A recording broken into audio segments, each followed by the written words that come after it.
All right, guys, you're welcome to James Oliver Shoe Production and Training Center.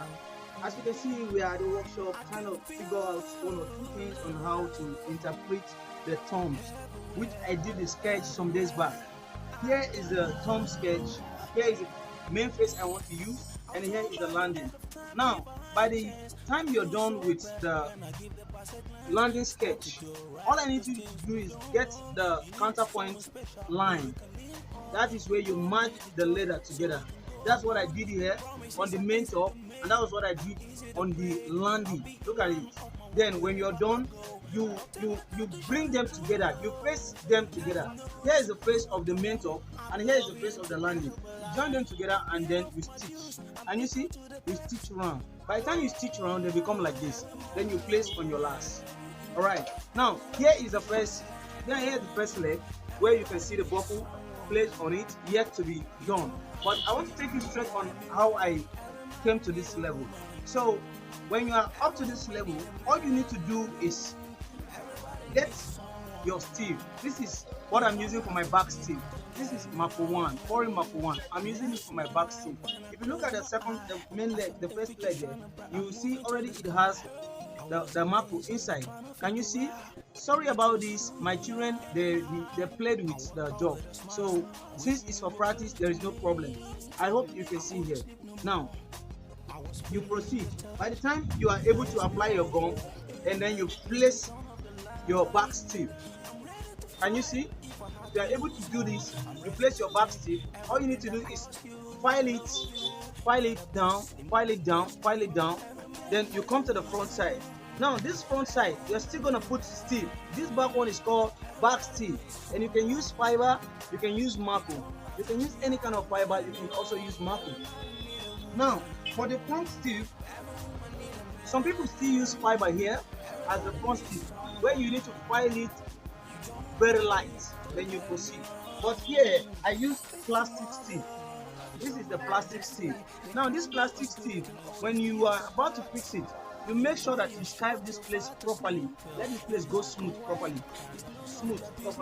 Then you apply your gum. You apply your gum on this surface. After you might have coupled it to this level. After you might have achieved this. Now achieving this means that if you did not get here lap, if this place did not lap properly, the way it is now, if you didn't lap, then by the time you are coupling, you are going to have wrinkles. Here it's not going to lap. You see the way it laps properly?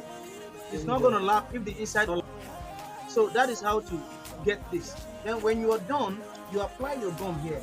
Then you apply on this very place. After you might have filed here, then you fix it. But you don't fix direct like that. Fixing it, you need to use fire, whether electric fire or gas fire or stove fire. You use fire to melt this properly. When this got melt, then you place here, and then you stretch, and then you get me.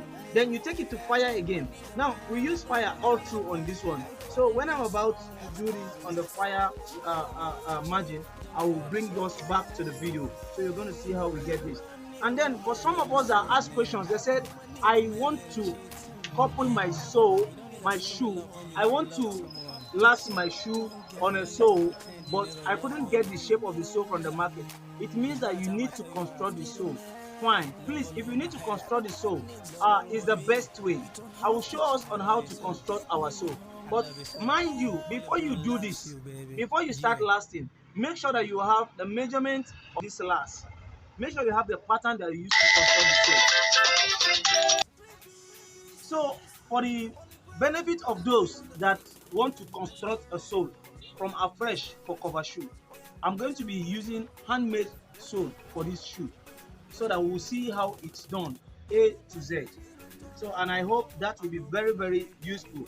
Now, for you to achieve great job in your workshop, you need something like this: chill cola or any of the soft drinks to soften yourself and then properly face your job.